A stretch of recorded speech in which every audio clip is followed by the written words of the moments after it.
Hi. Um, Technically, we're 15 seconds early, but I think we're probably safe kicking off now. Welcome to Building for a Post-Mobile World. It's not quite as apocalyptic as it sounds from the title. But a lot of this session is about the concept that the transition to mobile is no longer some sort of future event that we are thinking about, or some sort of, wacky world that gets written about in Wired magazine or something like that. It's here.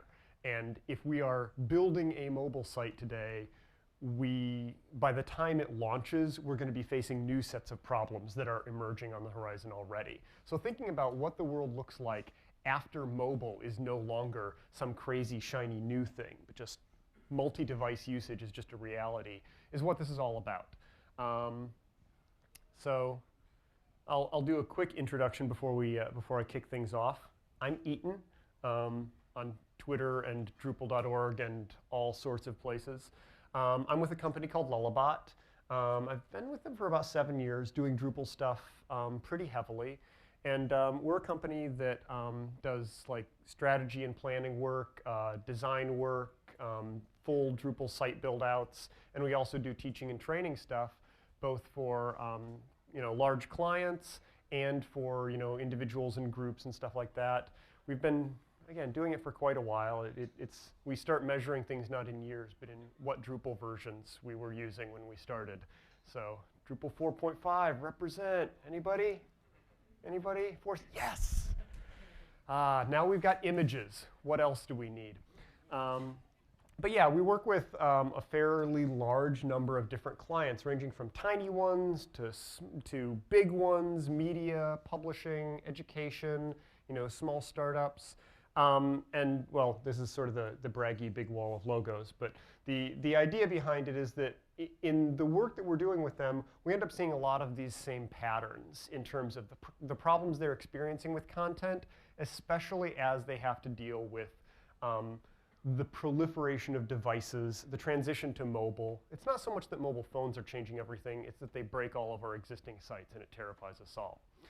I'm going to attempt to ratchet up that terrified sensation for a little bit in what I like to call the shock and awe portion of the presentation.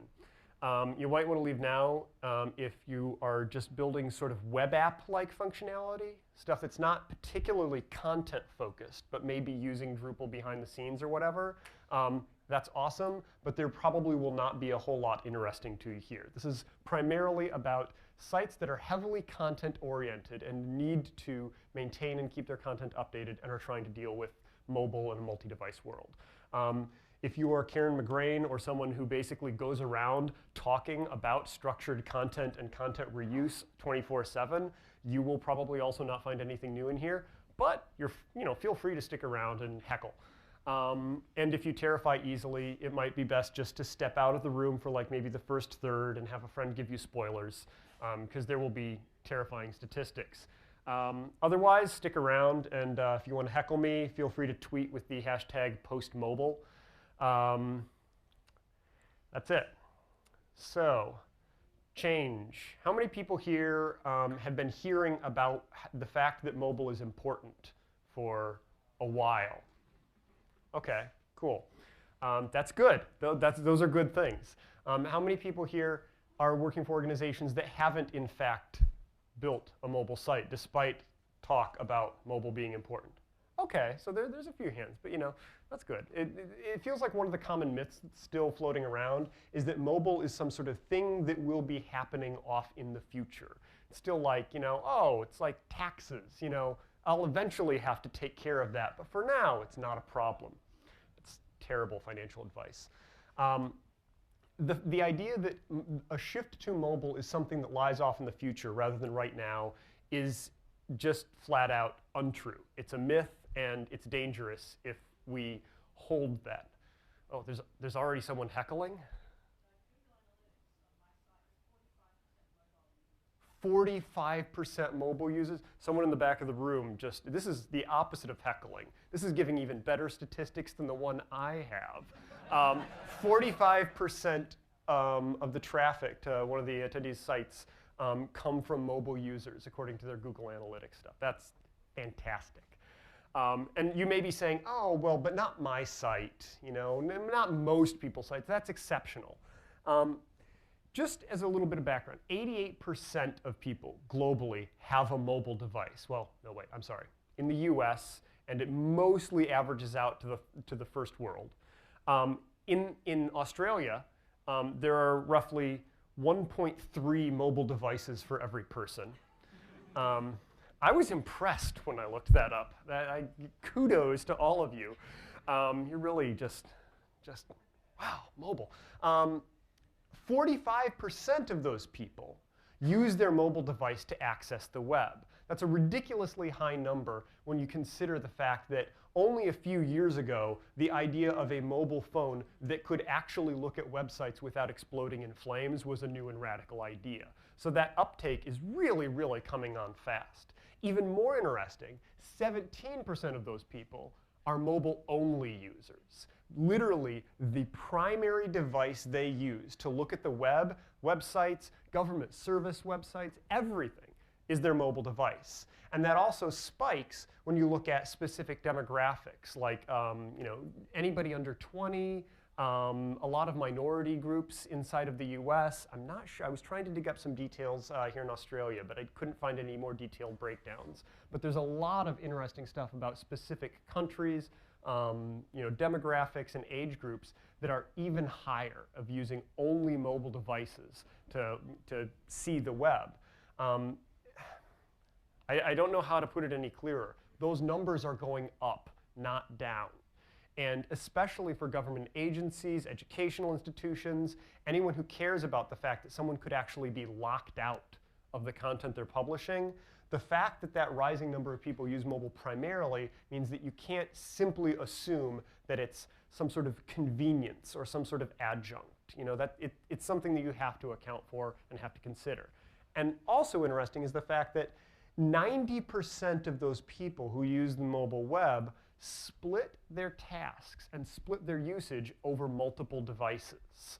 Now that goes a little at odds with the mobile-only use, but the idea is that even people who are using multiple devices are using many of them together. And that kicks the ladder, props, it destroys one of the other common myths that there are somehow special tasks that people do when they're mobiling, or that you know, mobile phones, well, that's what people use when they're running through the airport. You know, when they really want to read something, they use their computer. When they want to do real work, oh, that's, you know, they use other things. Mobile phones are what they use in some sort of magical mobile context that will, you know, just push off. And this is the kind of thinking that leads a lot to having a mobile site that is like the 10% of the most popular pages on our website. We'll just trim those down and format them for mobile and stick them there. Well, that doesn't really bear out. Google actually did some really interesting research last year, a study with about 1,500 participants, which is a pretty solid sample group. Of the people who use mobile devices, 90% used multiple devices to accomplish a given task. 77% of people watched TV while using a mobile device, which means that they weren't in fact running through an airport. They were sitting on their couch or perhaps in the living room doing something and also doing something at the same time on their mobile device. They could have been looking up information about the show they were watching, being distracted, whatever. But it was a multi-device usage pattern. And there's even more interesting stuff. 60% of those people started shopping on their phone. They looked something up, they found a product, and then they continued the same task by going to their PC and purchasing that product that they found. 25% of people searched for something on their desktop PC and followed up later by going and reading the same article when they had 5 minutes and they were just wandering around. 15% of people planned trips on a tablet, you know, flipping through, looking at pictures, you know, trying to find flights, and then later booked on a PC. You know, there's a long article, that, research paper that Google put out about all of this data. But the long and short of it is there aren't any kind of special tasks that people do on mobile. There's just tasks that people happen to be doing on mobile because that's the device they have. And then when you account for tablets, that even muddies the water even more. You know, Is a tablet a mobile device, or is it like a living room device? Who knows? We'll call it mobile now because it's just easier, but that's another question we'll talk about later. Another issue that it's really troubling, I'll say, is the fact that with the proliferation of devices, responsive design is getting overtaxed. How many people here have been hearing a lot about responsive design? Okay, I want to go on record and say it's good. Do not misunderstand what I'm about to say. I'm not knocking responsive design. The problem is if we assume that simply putting like a responsive theme on a Drupal website or doing a responsive visual design is going to solve all of our content problems, we're putting way too much weight on what amounts to a set of useful CSS techniques. This is Luke W. He's a consultant and designer, and he does a lot of blogging on mobile issues. He and a couple of other friends got together, and they pooled all of their devices and stacked them in a giant, horrifying display of just how many screen sizes are out in the wild right now. It's funny, and it's like, oh, they're geeks, but think about just how many different screen sizes are represented in that one photograph of what happened when a dozen nerds emptied their pockets and their laptop bags. That's an example of what responsive web design is being asked to deal with at this point. It's a very, very useful tool for ensuring that your site doesn't just explode in flames when somebody is using a larger or a smaller device, but the proliferation of viewports and devices is really, really a big challenge, and we can't simply assume that responsive techniques and media queries are going to be able to continually scale to handle all of those things for us. So that's another one to tuck back. Who here has worked with someone who said, oh, no, no, no, no, we've got a mobile strategy. We're going to make some apps. OK, yeah. And, you know, and again, I don't want to knock apps. I have roughly 895 of them installed on my phone. I use them a lot. They're great. The problem is when we start to think, you know, same as with the responsive design issue, that it is some sort of like magic sauce that we can just spread on our website and on our content, and that will, bam, solve mobile problems. An interesting thing is there's a lot of statistics coming out about how much time people spend in apps, but it turns out about 70% of the time people spend in apps is either playing games or using an existing social networking site, which means there isn't just some sort of like motherlode promised land of like user attention sitting out there that if you make an app, bam, you're, you know, it's gold rush time. You will be able to get people's attention and they'll use it. There are 400,000 apps in the iTunes App Store with 0 downloads. Just, you know, yeah, this isn't the fun part. The happy part is coming later, I promise. And to go along with that, the average development cost for a feature-rich app, like, you know, magazines or, you know, an organization trying to publish their content in, you know, a reusable way, runs from about $30,000 to $150,000, the development costs and maintenance costs for the app itself. And that means that if someone is thinking that just putting out an app is just going to solve a bunch of problems by virtue of now we have an app, there's real costs associated with that. And not just up front. One of the biggest challenges is that apps require content too. Unless you're just making like Angry Birds or something like that, you're going to need to maintain the content that will be displayed in that app. And unless you're planning up front, it's very easy to get into a situation where you've now developed 2 forked versions of your content. One that you're publishing on the website and one that you're publishing for your app. Now, you know, we're mostly Drupal people in this room, I'm guessing. And you say, no, no, no, no, no, no. Never, never, never do that. No, we can just put nodes into things. Yeah, that's not a problem. But I've also seen a lot of sites that have different pools of content on the site. One intended for mobile, one intended for the website, and editors have to maintain both of those in parallel. That's content forking. You now have 2 separate independent pools of content, often with duplicates, that you need to keep track of and maintain. And the time investment for the actual content editors to do that isn't free either. That's an ongoing cost. So that's definitely an important consideration. And that applies to making a dedicated mobile website. We'll just take the 10% of the really important pages and make a website out of it too. Anytime you're carving off some sort of special thing just for mobile, you have to acknowledge that that's at the very least likely. If you don't plan to prevent it, it will happen just via inertia.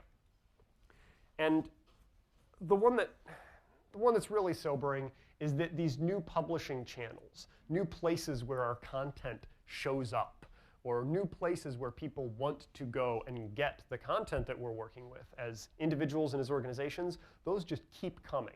And people just keep coming up with crazy, weird ways of tying into content that's out there. This is, I am not kidding, this is the BMW iDrive, I believe. It is a car with Twitter and Facebook. You're all thinking, someone's going to die. This is a terrible idea. And I would agree. But lo and behold, it's out there. And they've been working on tools that allow you to put rich content into an automobile. This is the refrigerator that I believe Samsung introduces every year, the internet refrigerator. It's a great idea. Okay, I can put recipes on there. But it's also just got a web browser and social media and recipe reviews. If you're doing any of those kinds of things with content, well, here's a channel where people may actually expect to be able to look at that stuff. This is Drupal.org on my Xbox in my living room. If you thought transitioning your design to be touch-friendly was a pain, friendly with dual analog stick controllers is even more annoying for rollover menus. Okay. So Microsoft rolled out Internet Explorer to everybody who owns an Xbox. That's fantastic. But why do I care? What are the odds of that actually being used? 40 million people have paid subscriptions to Xbox Live globally right now. In the US, we've got a bunch of different cable providers for cable television. Xbox Live has twice as many as one of the largest cable providers in the country, and the PlayStation Network has twice as many as Xbox Live. Those are people with web browsers who have those things in their living rooms, and some of them are actually starting to use them to surf the web. Like it or not, this is out there, and all of these different channels are only coming faster and faster. People are finding newer and crazier things to jam web browsers into. People are coming up with new devices, little weird glowing blobs that sit on a nightstand and can receive pings from Twitter and start blinking if, no, seriously, I think someone was showing me that. My boss, Jeff Robbins at Lullabot, he loves keeping track of those things. He has several little weird glowing blobs that can receive pings from Twitter. He loves that stuff. And they are part of the ecosystem that we have out there. Now, yes, press releases are not likely to show up on the glowing blob on the nightstand.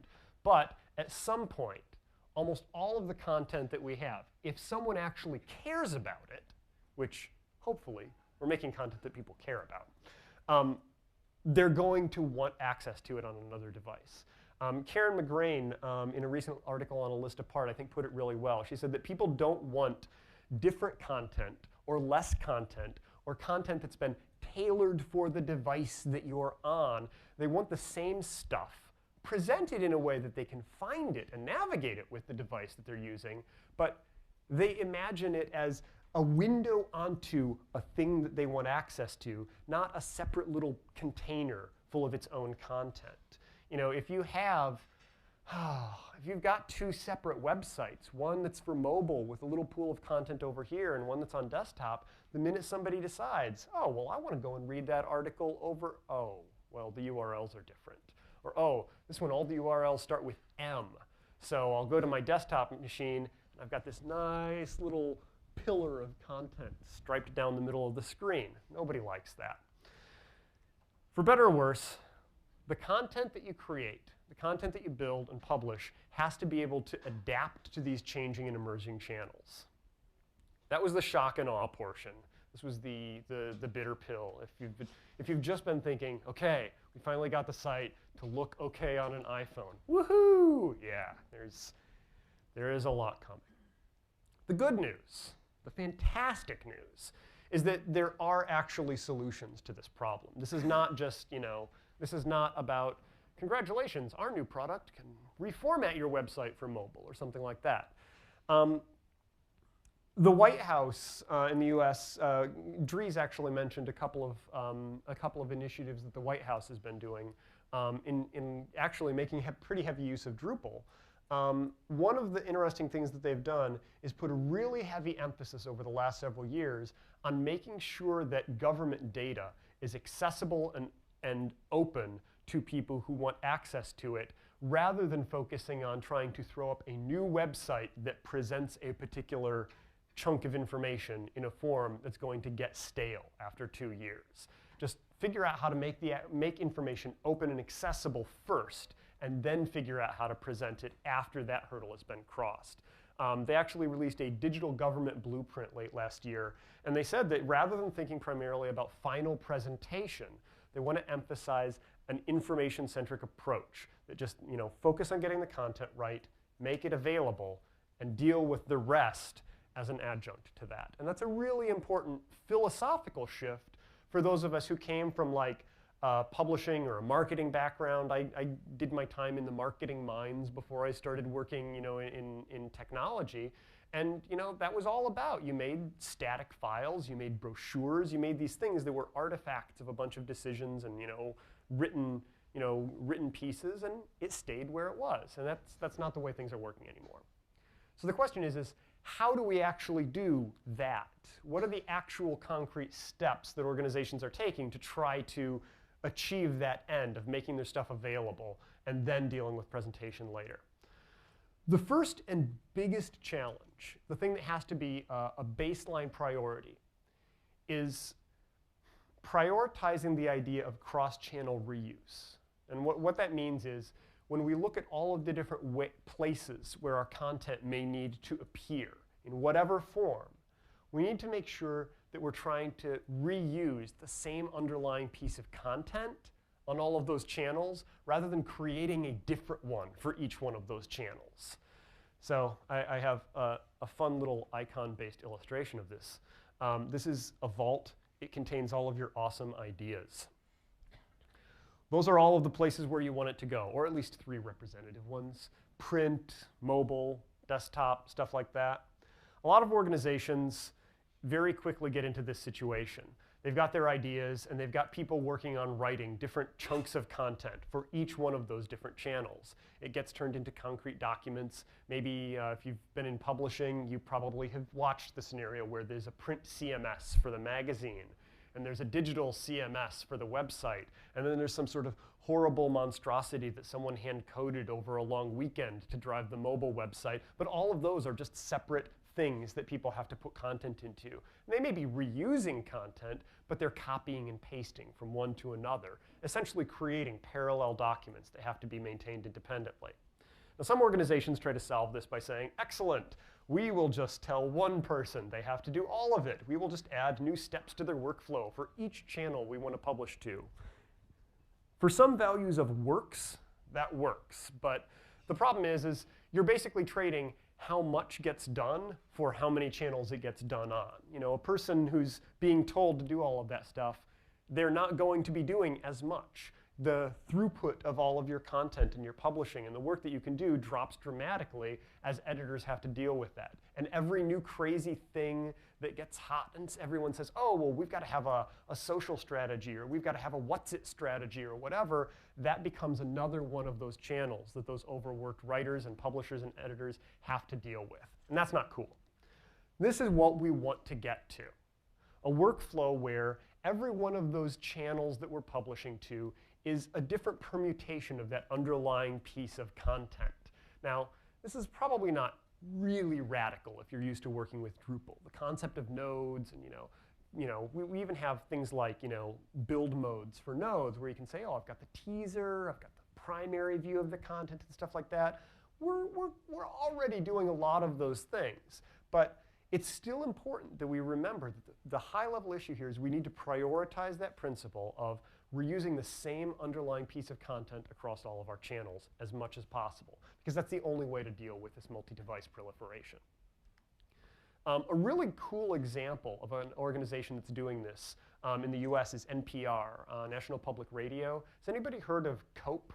They're, okay, yeah, a couple of hands going up. It's like the granddaddy of all structured content case studies. It stands for Create Once, Publish Everywhere. And it's sort of the internal system that they've built to accomplish those reuse goals. This is an example of an NPR story on their desktop website. It's about some teenagers who figured out how to do printable solar panels using maker tools. Awesome. This is the mobile version. It's a responsive site, so you pull it on a mobile browser, and it's cool. It just adjusts the layout appropriately. That's their actual iPhone app. It's the same story in their iPhone app. And you can see at the bottom they've actually got playback controls, because this is an interview, so you can play back the audio. And they're using all of the native appy features that they can, but it's the same article. This is the Android app. Same thing. You can see that there's some different design decisions that have happened there. They're using the native Android navigation buttons instead of the iPhone standard row of various clickable bits at the bottom. But same content. Here is a partner website, Minnesota Public Radio. It's sort of a sister station to the NPR website, but they pick up and syndicate stories from NPR. Here's the same story being displayed on their website. This is a microsite they have for the particular show on NPR that carried that article. Lo and behold, same thing being used on that website.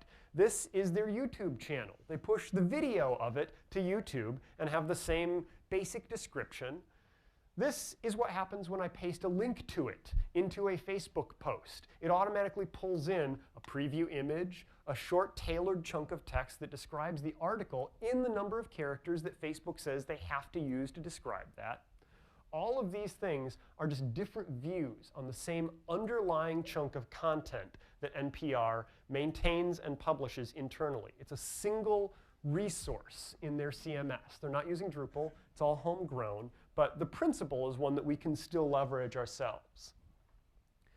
But how do they do that? That sounds tricky. The way they accomplish it is actual meaningful structure in how they've modeled their content.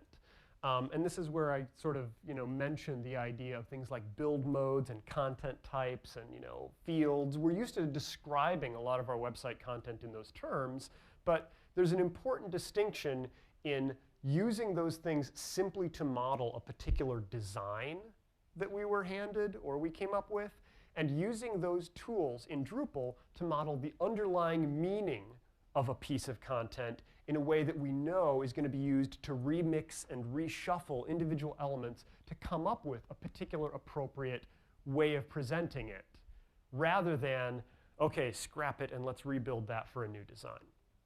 I like to think of it as sort of the difference between a jigsaw puzzle and tangram puzzles. Has anybody ever played around with tangram puzzles? It's basically just like little triangles and squares. The whole idea is that you can technically make anything out of it. Whereas a jigsaw puzzle, well, it's a particular picture. And it's broken up into little pieces. But if you try to assemble anything other than that picture, you're sort of out of luck. An example would be a kitty cat. We're internet people, so we got to have a cat in the presentation somehow. But you can also turn it into a rabbit if you want to. And there's all kinds of examples of people doing tangram art. I like to think of it as a useful analogy for how structured content can be used. If we break things down into pieces that we know are going to be used in various kinds of remixes of our content, we think about it differently than just stuff that needs to go over here in this design, or things we will need in a call-out block. If we're thinking about them as structural elements rather than presentational elements, we get that remixing capability. This is a little nerdy, but this is the actual underlying structure of what NPR stores in one of their COPE articles. They've got the high-level structure for what things that they care about, what things their system models. The story, like a given article or story, is for them the single most important piece of content they have. They also model something called a program, which is like a show that they're running that may have lots of different stories associated with it, or a series if they're doing a bunch of different stories that sort of build on each other. And they also have blogs. But those are just things that they use to group stories. That's really their key asset. And they have a bunch of different fields that they've modeled on that. And I won't drill into all of the details. But some interesting examples are subtitle, title, and short title. They've got 3 different kinds of title broken out. Not because one is displayed on mobile. We had one client who actually had title, iPhone title, web title, and RSS title broken out in their content. But the problem is well, what happens when you add yet one more channel? Are you going to add another title? NPR has tackled this by saying we want a title, a subtitle, and a short title. We're going to write one for devices that have a very, very tight constraint on how much they can display, and we may want to use it there, but we're not going to talk about which device or what presentation style. We're going to talk about what we're putting in it and what it means and how it relates to this particular story. They've got teasers, mini teasers. The Facebook preview text that you saw when I pasted that in there, that was the mini teaser. That's what they expose via Facebook's Open Graph tags. They show the full teaser when you look at an article in a listing on their web page.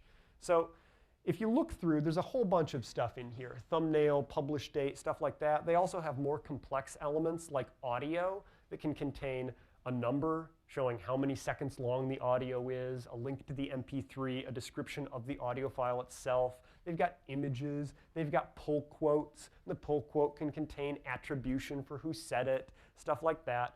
But these aren't, this isn't some sort of magic template for what you should go and model on your site, but they're an example of how a particular organization looked at one of the key content types they built and said, what's really in this? What's the stuff in this chunk of content that matters? And how can we start carving out little meaningful bits of it in a way that will allow us to effectively remix a given story for different purposes? Oh man, there was a cute little animation that was supposed to come after that. Well, we'll just see. So you've got structured content. You've got all of these different ways of displaying stuff that you can at least theoretically accomplish. But the additional challenge is, okay, well, we've got a CMS that can store all of these things. We've gone into a back room, argued for 2 weeks. We've got structured content now, and we want to reuse everything. But how do we actually get it to all of those different things in a way that doesn't end up cloning and forking all of our content anyways? And that's where the concept of decoupled delivery comes in. This idea goes by a lot of different names. Some people call it web services. Some people call it APIs. Some people call it feeds. We want to give feeds to our partners or whatever. But the whole idea is that the management and the creation and the organization of your content shouldn't be inherently tied to how you're presenting it. Now, we use Drupal, which is about as coupled as it gets in terms of managing the content and displaying the content. But still, a little later, we'll talk about some of the ways that we can still leverage this effectively. But the idea of decoupling our delivery from our management means that when we start building things on the edges, like a new app that displays our content or whatever, we're not retooling the underlying foundation of our site. We're building something cool on the edge that can consume that content. And NPR, still rolling with this example, all of that structured content that they've got is exposed at api.npr.org. If you go to that site, you can create an account. You can get yourself an API key for free, just like being a Twitter developer or something like that. And then you can just go to api.npr.org and start writing queries against all of NPR's content. You can say, I would like the title and teaser fields in NRML format, which is just a particular XML format they use sometimes. You can also say I want it in JSON, or I want it in Atom, or I want it in just flat HTML. I want it in pre-formatted HTML. You can ask for it in a bunch of different ways. And I want article ID whatever. That's actually a real article. And what you get back is structured HTML. That particular query this is actually the result that you get back from NPR's API. And you can see it's a lot of the same stuff that we were talking about. It's got different links the full link of the native story on NPR's website if someone just wanted to click and go to it. The API link, if you just want to say, oh, well, what's the link that I could then check to get all of the data associated with this? You can do a bunch of stuff. It's got the title, the long teaser, the mini teaser, because that's what we asked for. You could ask for all of the fields. You could ask for articles between one date and another date instead of requesting one by ID number. The whole idea is that they've untethered having content from displaying content by putting this API as a middle layer. And all of these different examples are pulling from that same API. They're just writing queries. Sometimes they're caching the results. They may save them locally on the iPhone app so that you can actually read them after you've, when you're offline or something. But that concept of using that API as their gateway between stuff we need, stuff we're experimenting with, the iPhone app, the new website that we just launched, and their core content is a really huge thing for them. So what's the payoff? They invested a lot of time and energy in building this system. They've clearly put a lot of person hours into building and maintaining it. And for them, it really has paid off well. They recently did an interview with, I think it was Mashable, where they were talking about some of the end results. And for them, in like 1 year following rolling out the API, they were able to double their audience because it gave them the flexibility to work with advertisers and other traffic generating partners in much more flexible ways. They were able to launch 11 new products that used NPR content, like apps and widgets for other people's websites and stuff like that. And they did a full site redesign in 12 months with a very small constrained dev team. And having that API was the only thing that allowed them to do that. It allowed them to build on top of a known system for pulling what they wanted and what they cared about, remixing it as needed in a design that they could come up with without having to worry about re-architecting all of the underpinnings of it every time they had a new endpoint they needed to work with. So the takeaway is A, structured content, B, reusing those structured content assets, and C, exposing them in some way so that another tool out there can consume that content and utilize it without you having to rebuild your core system. Those three principles together are really, really key to dealing with this whole multi-device explosion thing. So it's an icon of a happy bouncing baby. He's going to explain how we're going to do this with Drupal. So some of you may be excited.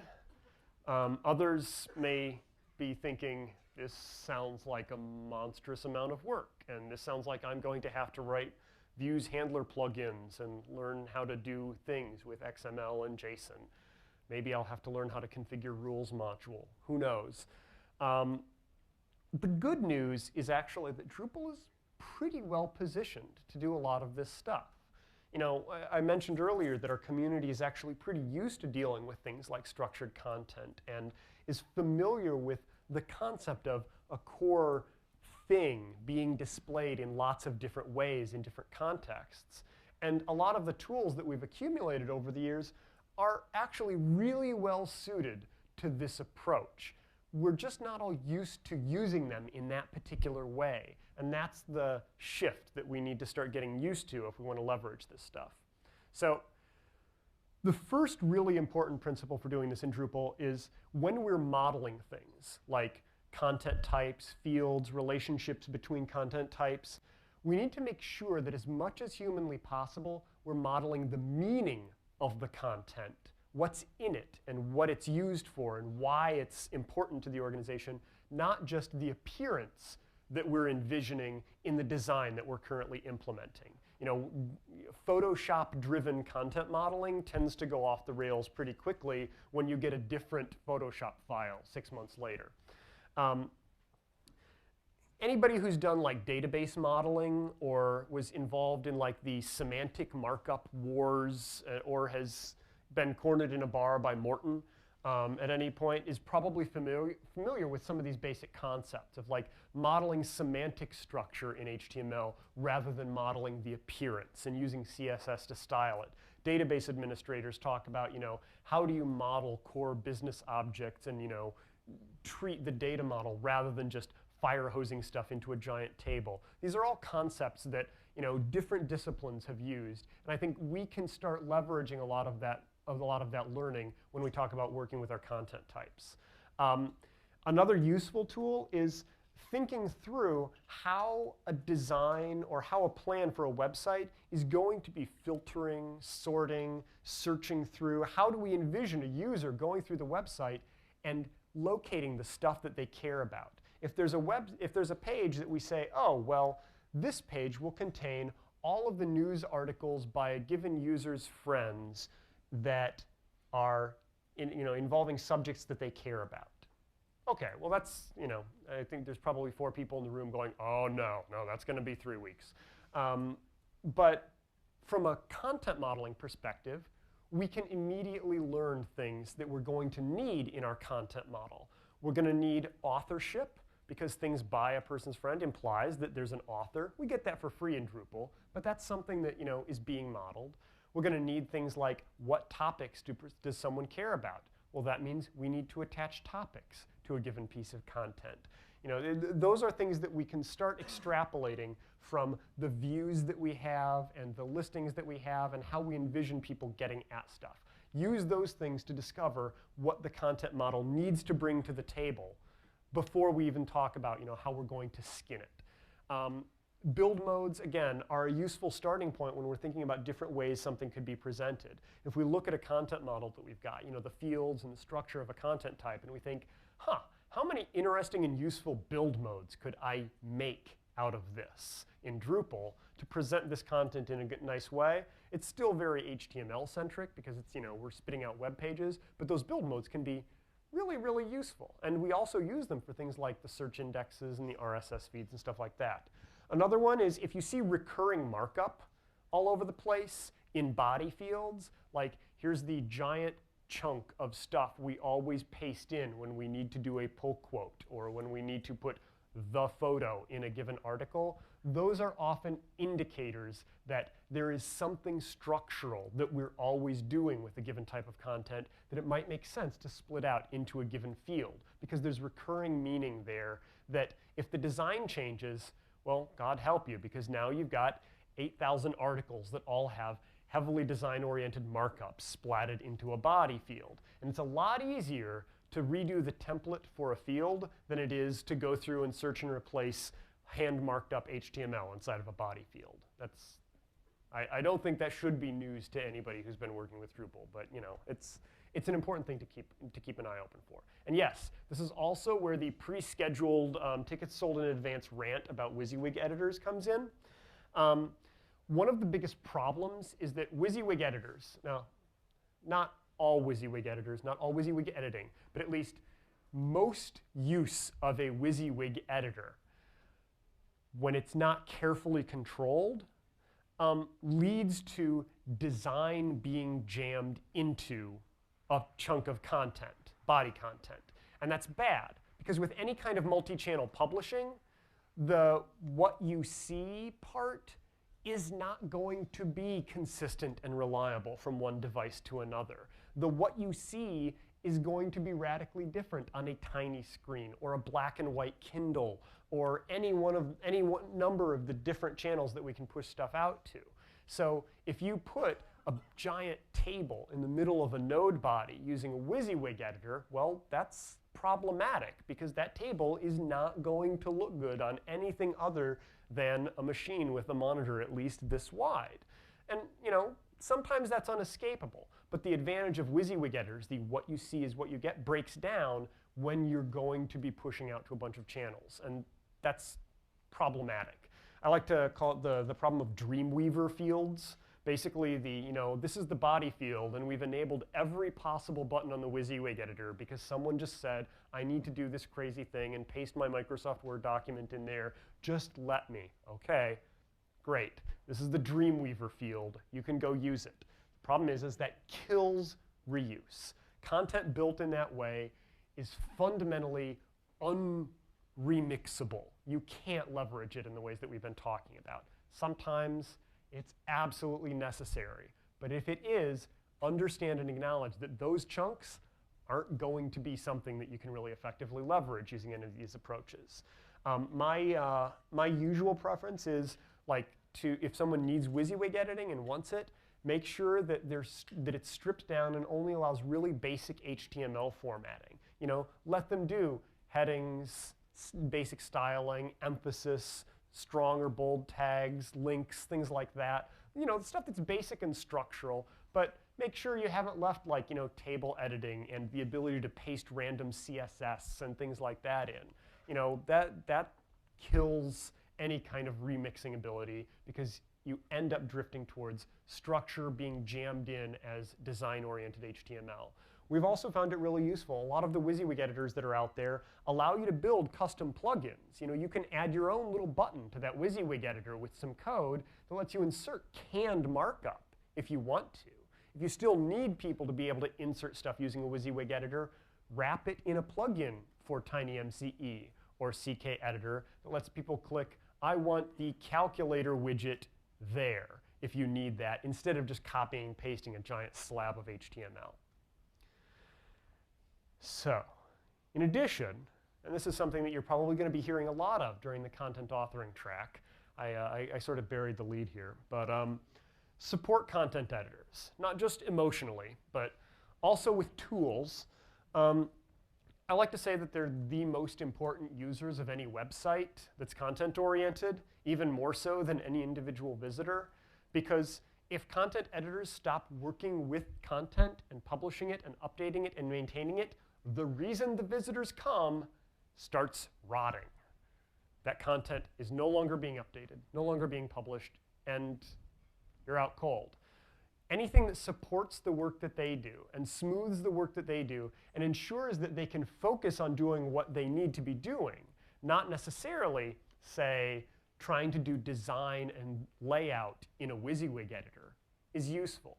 One thing that we found useful is trying to make sure that we identify tasks for the content editors, things that they do on a recurring basis, not just individual forms that as developers we're used to customizing and building.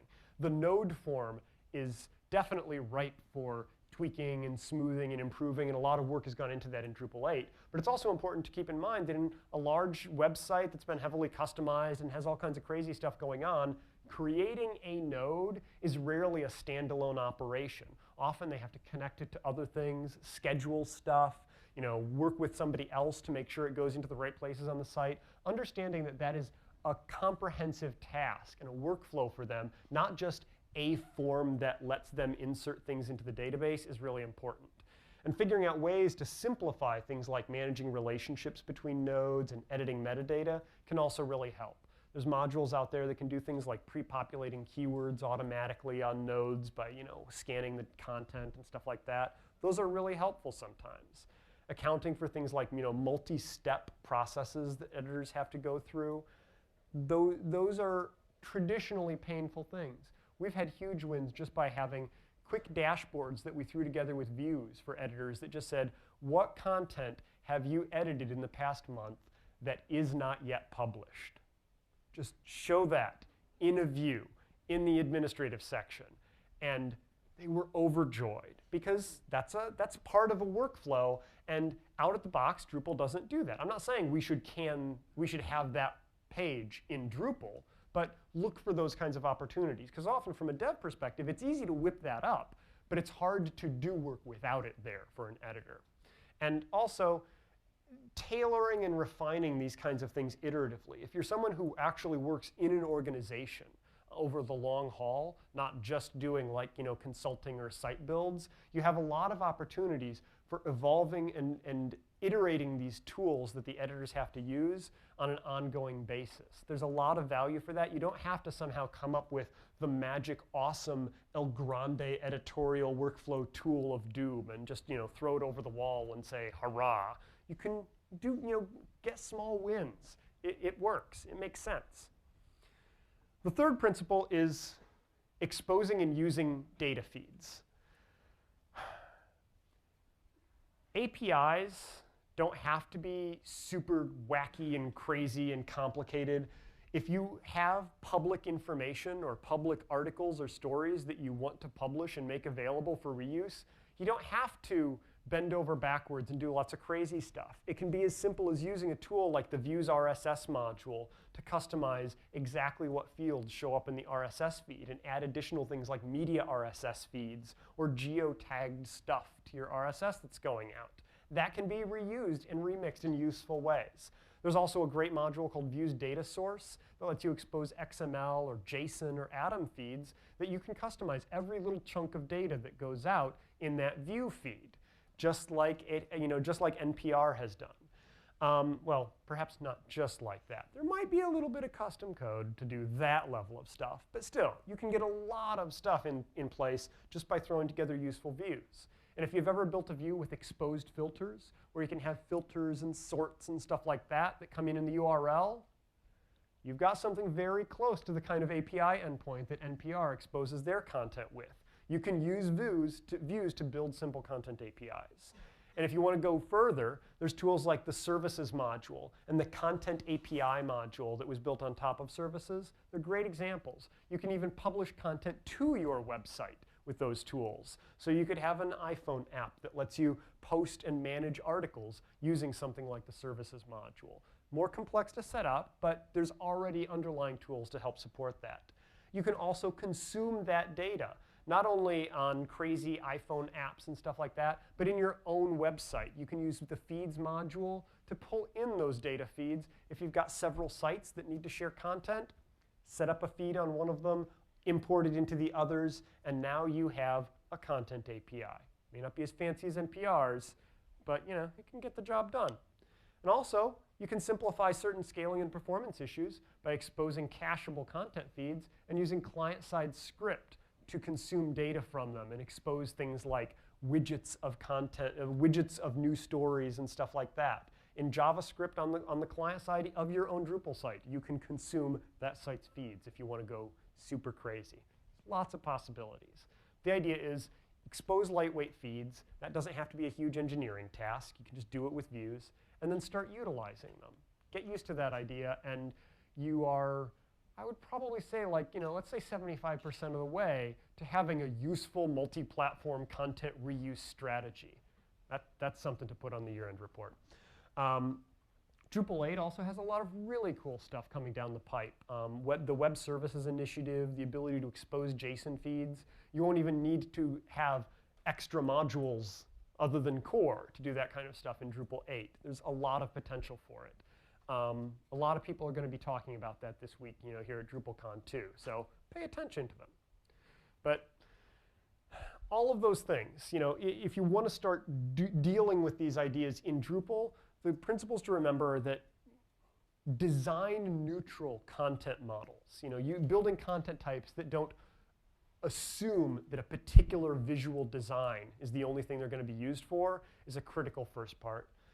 Exposing structured data feeds so you can reuse that structured content in cool ways when you want to. And then building good editorial tools to support the people who will actually be creating and managing that content. Because structured content also implies lots of fields sometimes, and figuring out how to smooth out the experience of editing and maintaining and working with that content is important. So, building for a post-mobile world. What's the high-level stuff? One, reuse your content. The same piece of content, rather than little forked off clones of it going in different directions. That will dramatically simplify the management and maintenance work that is where a lot of real long-tail costs for maintaining content comes from. Put the purpose and structure of your content before the visual appearance when you're thinking about how to model it with content types and fields. Tailor your editing workflow wherever possible. The Drupal node form is, it's not a scary monster, but it's generic. It's not in any way informed by the nature of the work that people working on your website need to do. And there's great tools to build custom workflows around that. Take advantage of them. And then expose feeds with that structured data to simplify experimentation. Reduce the cost of coming up with a crazy experiment for Android and stuff like that. I think one of the interesting examples NPR mentioned was they now have a WordPress plugin that uses the NPR API to auto-publish stories from particular shows on any WordPress sites for NPR affiliates. There is also an NPR Drupal module that does the same thing. If you're setting up a website and you want to syndicate content, you can pull in all of those discrete fields as a Drupal content type, display them however you want, because that NPR API can be tied into all kinds of things. They didn't have to rebuild all of their infrastructure in order to build that little experimental thing on the edge. And reducing the cost of those experiments means that you have a lot more slack when dealing with new and crazy stuff that emerges in the world of mobile or, I don't know, eyeball implanted browsing technology, whatever people come up with. If you can experiment on the edges while your underlying structure stays consistent and reusable, you've made a huge win. It's really, really good to I don't know. I'm just repeating myself now. It's good stuff. If you're looking for some additional reading, there are 3 really great books I can highly recommend. Content Strategy for Mobile by Karen McGrain. It's sort of it's a great book to hand to, like, your VP if they're trying to say, I don't know why we need this. We've got a mobile site. I feel like I should be wearing a newsy cap or something when I use that voice.